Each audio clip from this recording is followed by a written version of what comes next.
not just the Marcellus Shale. Any of the black shales are typically radioactive. In fact, the most reliable way to know when you're getting to a black shale is the gamma ray law. And is there a plan to house that radioactive material? As I said, you talk to the DEC and the industry. The DEC will say, all the DEC will say that the companies must have an approved drilling plan before we will grant them a permit, and nothing more. You talk to the companies and they say, well, it's too soon to discuss that.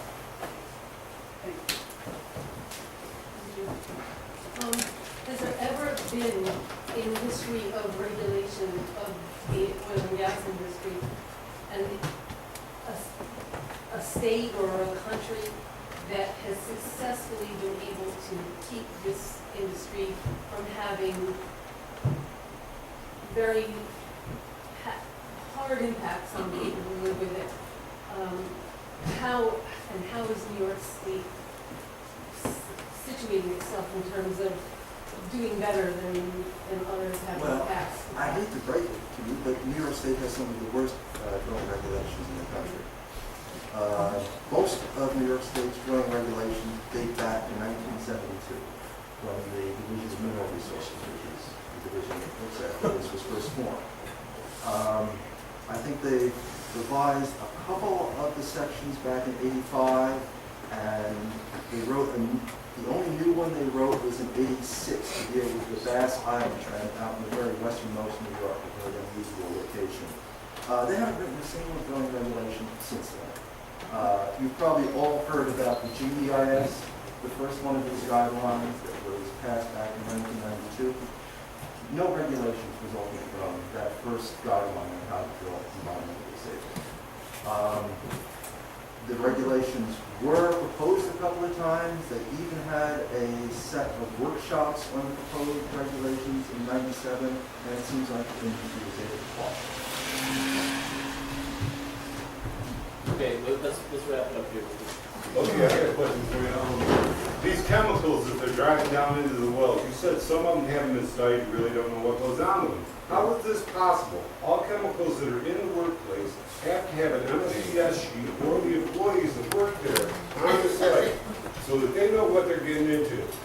This is not legal what you're doing with these chemicals. You would have to have studies on these chemicals. No, you don't. Yeah, you I'm do. not an expert in federal environmental law, but as I understand it, basically industry is given out and the chemicals are assumed safe unless somebody proves otherwise. One more. One more, okay. And then we got. I could just address that. No, not you, Peter. First of all, thanks. Your geology part of this was fantastic. I learned a lot from that. You forget some of the time goes on.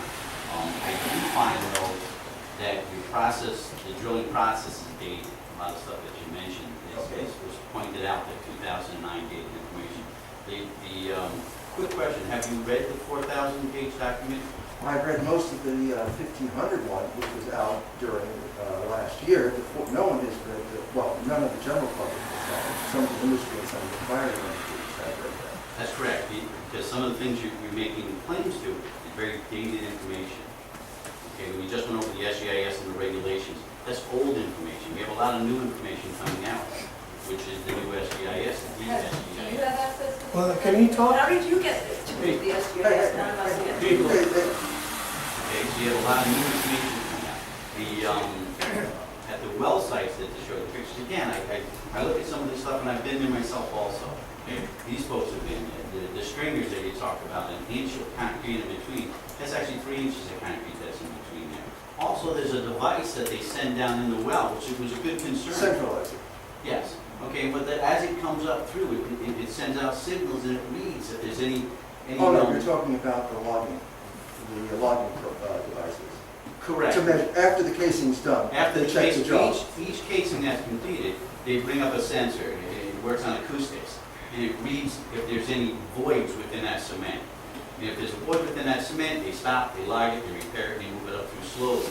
Now, are you familiar with that? Yeah, unfortunately, they've had less than success with basically what they do is they send something down and it drills through the casing and squeezes cement. No, no, Into the no, void. no, this is recent, I was just, I'm No, not even months ago. Chesapeake told us that it's forced down through and then it's pushed back up with each individual casing. It's forced down Essentially, the drill rig. a sensor It in each says that casing. and this is along the leaking area, the leaking zone, and we force cement down into that zone. All I'm Pierce saying the is, casing and put the cement out into that zone. Okay, what time is it? I comment, countryside the you know, way it one is. thing on this, is your geology information is pretty good, I like that.